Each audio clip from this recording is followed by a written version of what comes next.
जय हिंद साथियों, आपका स्वागत है हमारे यूट्यूब चैनल पर। आज हम इस वीडियो में बात करने वाले हैं दिल्ली पुलिस हेड कांस्टेबल के लिए तो 50 वन वर्ड सब्स्टिट्यूशन जो आपके पहले एग्जाम में पूछी जा चुकी है और जो लगभग हर एग्जाम में पूछी जाती है।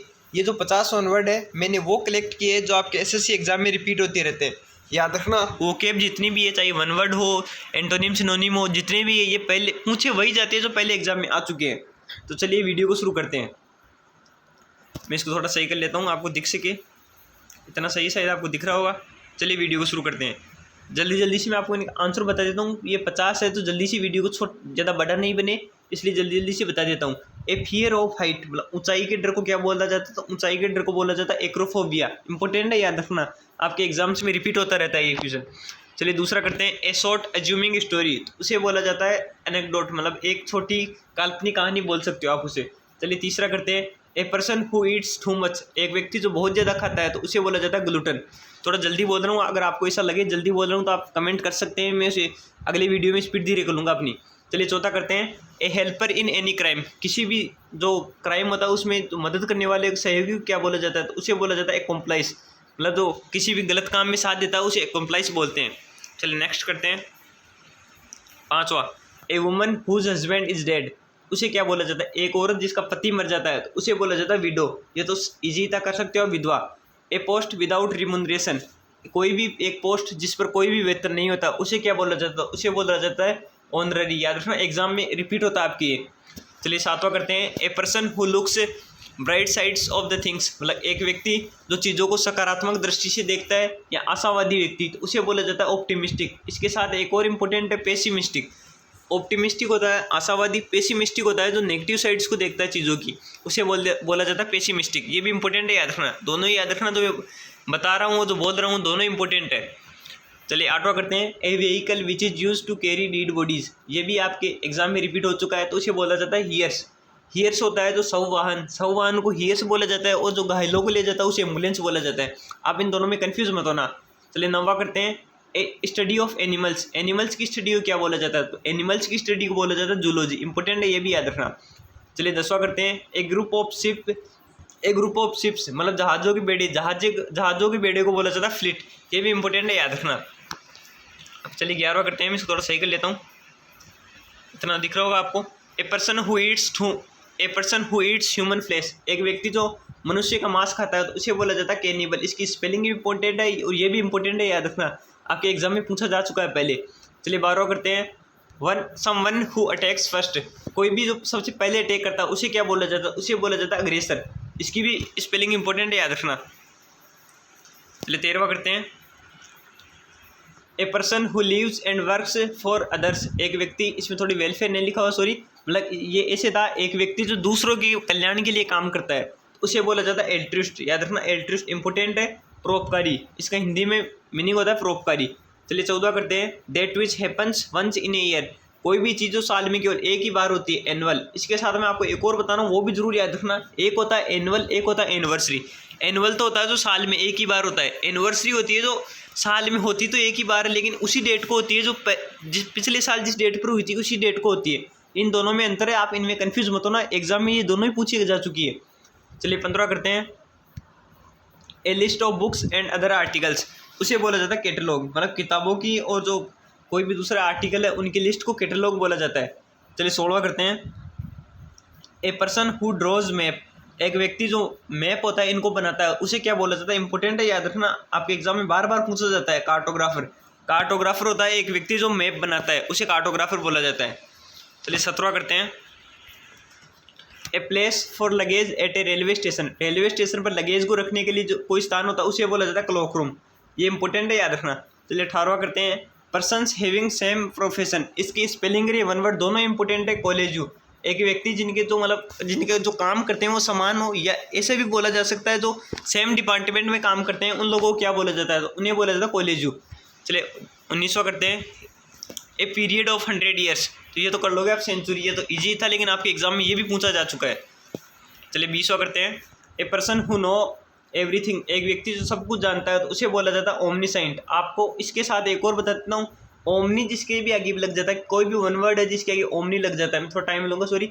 ओमनी का अर्थ होता है सर्वत्र, अगर ओमनी के आगे साइंट लगा मतलब जो सब कुछ जानता है। ओमनी एक होता है ओमनीवेयर, मतलब जो एक व्यक्ति जो हर जगह पाया जाता है, ये भी कई बार एग्जाम में रिपीट होता है। चलिए नेक्स्ट करते हैं, थोड़ा इसको सही कर लेता हूँ। 21वां, चलिए शुरू करते हैं। 21वां, a person who has all powers, मतलब सर्वशक्तिमान बोल सकते हो आप इसके हिंदी में, उसे बोलते हैं ओमनीपोटेंट। एक व्यक्ति जिसके पास सारी शक्तियाँ होती है उसे ओमनीपोटेंट बोला जाता है। चलिए 22वां करते हैं। A person who dies for his country, एक व्यक्ति जो अपने देश के लिए मर जाता है उसे हिंदी में शहीद बोलते हैं, उसे अंग्रेजी में उसके लिए शब्द है मार्टियर। एक तो होता है मार्टियर, इसे शहीद बोला जाता है। एक होता है पेट्रोइट, पेट्रोइट होता है जिसे देशभक्त बोल सकते हैं आप, वो पेट्रोइट होता है। चलिए 23वां करते हैं। One who believes in fate, एक व्यक्ति जो भाग्य में विश्वास करता है उसे बोला जाता है फेटलिस्ट। इंपॉर्टेंट है, ये भी याद रखना। चलिए 24वां करते हैं। वन हु लव्स मैनकाइंड, ये सबसे ज़्यादा रिपीट होता है एग्जाम में। एक व्यक्ति जो मानवता से प्रेम करता है उसे बोला जाता है फिलेंथ्रोपिस्ट। फिलेंथ्रोपिस्ट जो मानवता से प्रेम करता है, जो मानवता से घृणा करता है उसे बोला जाता है मिसएंथ्रोपिस्ट। ये भी इंपॉर्टेंट है, याद रखना। चलिए 25वां करते हैं। A place where horses are kept, एक स्थान जहाँ पर घोड़ों को रखा जाता है उसे बोला जाता है स्टेबल। यह आपके डिफेंस एग्जाम में ज़्यादा रिपीट होता है। चलिए नेक्स्ट करते हैं 26वां। ऑफ द सेम टाइम, कोई भी दो वस्तुएं या दो व्यक्ति जो एक ही समय में हुए हैं, आप इजीली से समझ सकते हैं। जैसे अकबर और महाराणा प्रताप दोनों एक ही समय में थे तो उन्हें कॉन्टेम्प्रेरी बोला जाता है। इंपॉर्टेंट है, याद रखना। चलिए 27वां करते हैं। Existing for ever without any beginning और एंड, कोई भी चीज़ जो हमेशा के लिए बनी हुई है बिना किसी अंत और शुरुआत के, उसे बोला जाता है इटरनल, यानी सनातन। सनातन बोल सकते हो आप इसको, इटरनल, जो जिसके ना तो उद्गम का पता है ना ही उसके अंत का पता है, उसे बोला जाता है इटरनल, याद रखना। चलिए 28वां करते हैं। ए स्पीच विदाउट प्रिपरेशन, कोई भी स्पीच जो बिना प्रिपरेशन के दी जाती है तो उसे बोला जाता है एक्सटेम्पोर। एक्सटेम्पोर याद रखना, दो बनते हैं इसी वन वर्ड। एक्सटेम्पोर तो होता है जो स्पीच बिना प्रिपरेशन की दी जाती है, और एक स्पीच जो पहली बार दी जाती है तो उसे मेडन स्पीच बोला जाता है। ये भी इंपॉर्टेंट है, याद रखना। चलिए 29वां करते हैं। A person who hard to please, एक व्यक्ति जिसे खुश करना मुश्किल होता है तो उसे बोला जाता है फास्टोडियस। ये भी इंपॉर्टेंट है, एग्जाम में रिपीटेड है आपके। चलिए 30वां क्वेश्चन करते हैं। Plants of a particular area, मतलब जो एक पर्टिकुलर रीजन है उसके प्लांट्स को फ्लोरा बोला जाता है, और जो वहाँ के जो मान लो एक होता है फ्लोरा, एक होता है फ्योना, मतलब पर्टिकुलर एरिया के एनिमल्स को फ्योना बोला जाता है। ये भी इंपॉर्टेंट है, याद रखना। चलिए नेक्स्ट करते हैं, इसको थोड़ा सही कर लेता हूँ। चलिए नेक्स्ट करते हैं। Person who regards world as his family, मतलब एक व्यक्ति जो संपूर्ण संसार को अपना परिवार मानता है तो उसे बोला जाता है कॉस्मोपॉलिटन। एक व्यक्ति जो अपने संपूर्ण संस्कार को परिवार मानता है उसे कॉस्मोपॉलिटन बोलते हैं। चलिए 32वां करते हैं। A person who easily believes, एक व्यक्ति जो आसानी से विश्वास कर लेता है तो उसे बोला जाता है क्रेडुलस। ये एग्जाम में रिपीट होता है, याद रखना आपके। चलिए 33वां करते हैं। A place for corpse to be burned, मतलब एक स्थान जहाँ पर जो शव होते हैं उसे जलाया जाता है तो उसे बोला जाता है सर्मिटोरियम। सर्मिटोरियम या कर्मिटोरियम दोनों ही पढ़ा जाता है, इसे आपको जो अच्छा लगे वो पढ़ सकते हो। आपको बस आपको स्पेलिंग ध्यान रखनी, स्पेलिंग ज़्यादा इंपॉर्टेंट होती है। चलिए 34वां करते हैं। Words which is are inscribed on a grave or stone, मतलब कोई भी शब्द जो किसी ग्रेव या जो पत्थर होता है शिला पर लिखा जाता है, मतलब शिलालेख बोल सकते हो, तो उसे बोला जाता है एपिटेट। इंपॉर्टेंट है, याद रखना। चलिए 34वां करते हैं। 34वां करते हैं। जल्दी, थोड़ा वीडियो बड़ा हो गया, मैं इसको जल्दी बता रहा हूँ। The study of words, words की स्टडी को क्या बोला जाता है तो उसे बोला जाता है इटीमोलॉजी, शब्दों का अध्ययन, इटीमोलॉजी। आपके लगभग जो एग्जाम में पूछे जाते हैं वो जो कोई भी किसी भी चीज़ का अध्ययन हो गया, कोई भी ऐसी हो गई जो इतिहास से संबंधित है, वो चीज़ें, वो वर्ड ज़्यादा पूछी जाती है आपके। 35वां करते हैं। A person who works for the welfare of woman, एक व्यक्ति जो औरतों के भले के लिए काम करता है तो उसे बोलते हैं फेमिनिस्ट, याद रखना, इंपॉर्टेंट है। चलिए 36वां करते हैं। किलिंग ऑफ वंस ब्रदर, ये भी इंपॉर्टेंट है, याद रखना। अपने भाई को मारना, राजा को मारना, ये सभी वन वर्ड में आपको कराऊंगा, ये एग्जाम में बहुत ज़्यादा रिपीट होते हैं। अपने खुद के भाई को मारने को बोलते हैं फ्रेट्रिसाइड, भ्रातृ हत्या। चलिए 37वां करते हैं। सेंटर ऑफ अट्रैक्शन, मतलब जो आकर्षण केंद्र होता है उसे बोला साइनोश्योर, इंपॉर्टेंट है, ये भी याद रखना। चलिए 38वां करते हैं। The medical study of skin and it's disease, मैंने कहा था स्टडी तो किसी की भी हो वो सभी याद कर जाना इंपॉर्टेंट होती है। तो जो स्किन चिकित्सा विज्ञान होता है, मतलब जो अपने त्वचा विज्ञान होता है, उसको बोला जाता है डर्मेटोलॉजी, इंपॉर्टेंट है, याद रखना। चलिए 39वां करते हैं। गवर्नमेंट बाय वन पर्सन, ये सबसे ज़्यादा इंपॉर्टेंट। ऑटोक्रेसी या इसे डिक्टेटरशिप भी बोला जा सकता है, तानाशाही भी। अगर ये ऑप्शन में ना हो तो अगर डिक्टेटरशिप ऑप्शन में हो तो वो भी बोला जा सकता है तानाशाही, दोनों ही सही है। एक व्यक्ति द्वारा जो गवर्नमेंट होती है उसे ऑटोक्रेसी बोला जाता है। चलिए 40वां करते हैं। A person who hates woman, एक व्यक्ति जो औरतों से गणना करता है। इंपॉर्टेंट है, याद रखना। मिसोगाइनिस्ट, अगर किसी भी शब्द के आगे गाइनिस्ट लग जाता है उसका संबंध हमेशा औरतों से होता है, याद रखना। मिसोगाइनिस्ट जो औरतों से गणना करता है। चलिए नेक्स्ट करते हैं 41वां, और ये इंपॉर्टेंट।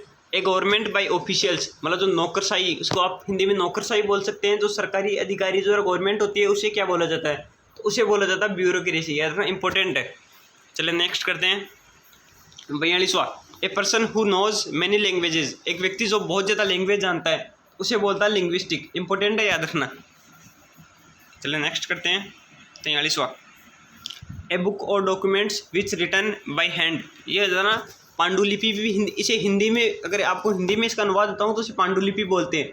कोई भी किताब या डॉक्यूमेंट्स जो हाथ से लिखे गए हैं, हस्तलिखित होते हैं, उसे मनुस्क्रिप्ट बोला जाता है। चलिए 44वां करते हैं। A place where coins are coined, मतलब एक स्थान जहाँ पर सिक्के बनाए जाते हैं। टकसाला, टकसाला को बोला जाता है मिंट, याद रखना, इंपॉर्टेंट है। चलिए नेक्स्ट करते हैं। 44वां तो करवा दिया शायद मैंने आपको। 45वां करते हैं। The practice of being married with one woman at a time, ये सबसे इंपॉर्टेंट, मतलब एक समय में एक ही औरत से शादी करना उसे बोला जाता है मोनोगेमी, उस परंपरा को। और एक समय में एक से ज़्यादा औरतों से शादी करना उसे बोला जाता है पॉलीगेमी। दोनों इंपॉर्टेंट है, कोई से पूछा जा सकता है, मैंने दोनों बता दिए। 46वां एग्जाम में repeated. Remedy of all disease, मतलब जो एक इसे हिंदी में बोलते रामबाण, मतलब जो सभी रोग होता है उनका एक ही उपचार, उसे बोला रामबाण, पेनिसिया, याद रखना, इंपॉर्टेंट है। चलिए 47वां करते हैं।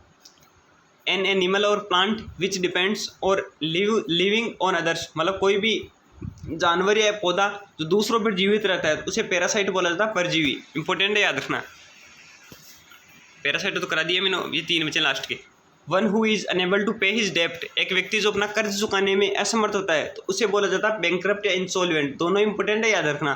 चलिए 49वां करते हैं। दैट कैन बी हियर्ड, कोई भी चीज़ जिसे सुना जा सकता है तो वो होती है ऑडिबल, याद रखना, ये भी एग्जाम में रिपीट होता है। The act of killing one's parents, उसे बोला जाता है पेट्रीसाइड। आपको मैं मेरी बात मानो, आप वन वर्ड जो याद रखना, एक तो जितनी भी स्टडी हो गई, किसी भी चीज़ की स्टडी, मतलब कोई भी स्टडी हो जाए, किसी भी चीज़ की स्टडी कर रहे हैं अगर हम, जैसे स्किन की स्टडी या जो वर्ड की स्टडी हो गई, एक किसी भी चीज़ का, किसी को मारना, जैसे भाई को मारना, पिता को मारना, ये होते हैं एग्जाम में अधिकतर ये पूछे जाते हैं आपके, तो ये ज़रूर पढ़ के जाना। ये टॉप 50 जो है आपके एग्जाम में आ चुके थे, मैंने वो करवा दिए। और अगर आपको इसी तरह की वीडियो और चाहिए तो कल मैं आपको कराऊंगा टॉप 50 ईडीएम जो आपके पहले एग्जाम में पूछी जा चुकी है, एग्जाम की रिपीटेड। अगर आपको वीडियो अच्छा लगे तो लाइक, शेयर और सब्सक्राइब जरूर कीजिए। जय हिंद।